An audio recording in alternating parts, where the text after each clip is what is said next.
there is the initial evaluation form, and then this is the submission form. Now, again, each of these forms will look very different depending on the use case.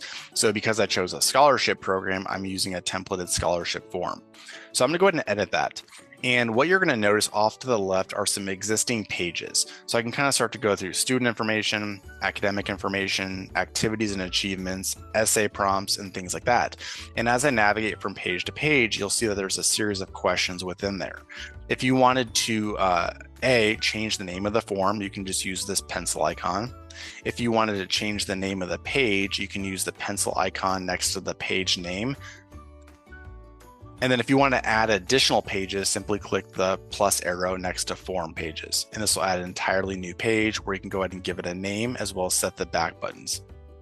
So let's go to student information. On an existing page, you'll notice that there is a save and logout button at the top. You can rearrange that. You can move it to the top. You can move it to the bottom. You can rename it.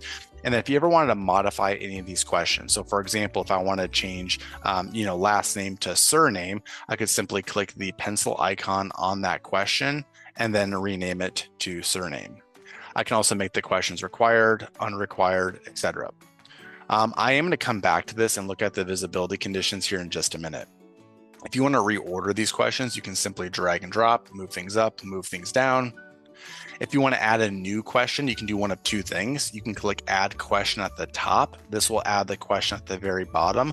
Or if you want to inject a question either above or below a certain section, you can just hover over where you want to put it and then click the plus arrow below or plus arrow above. So to add a question, I'm going to go ahead and click the plus arrow. And what this is going to do is it's going to show you a menu of all of the different question types that we have. There's a pretty long list of different question types supported by Reviewr, and it should be quite user-friendly.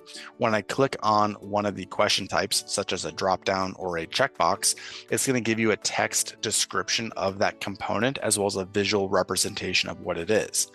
So if I want to add, a drop down to my form, I'll choose drop down, I'll click OK, and then it takes you to that question that we just dropped onto the page. So I'm going to go ahead and give it a question name, maybe like, what is your favorite color?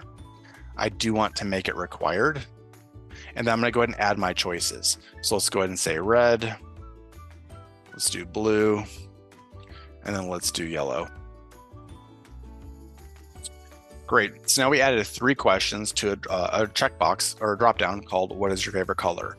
While we're here, I am going to show you those visibility conditions. So visibility conditions are your if and or type of statements, and it controls whether or not a question should be made available or of an action of a prior question. So let's just hypothetically come back to this one, and I want to say save. It's going to drop that question in here. What is your favorite color? That's what we just added. So let's pretend that age should only be made available if I chose blue to your favorite color. What I'll do is I'll edit age. I will then go to visibility, add a new condition. Then what I'm going to do is a answer to choice. Again, we do have training tutorials that go through every single one of the different conditions that we support. This, however, is one of the more common ones where, again, based off of an answer in a form, a different question then appears. So I'm going to click on answer to choice question. It then says, well, what is the choice question you want to pull from? In this example, I only have one. This form only has one checkbox or one dropdown in that page. What is your favorite color? If I click blue, I can then click add condition or save. Click save. And if I scroll down, it's going to say this has a visibility condition. When I click edit, it'll then show you the condition that we put on there. So that's how you add visibility conditions, as well as also shows you if it's been impacted by another condition on the page. Once you're done editing your form, you can go ahead and just back out, and then you can start to either run through your forms or start to test the applications.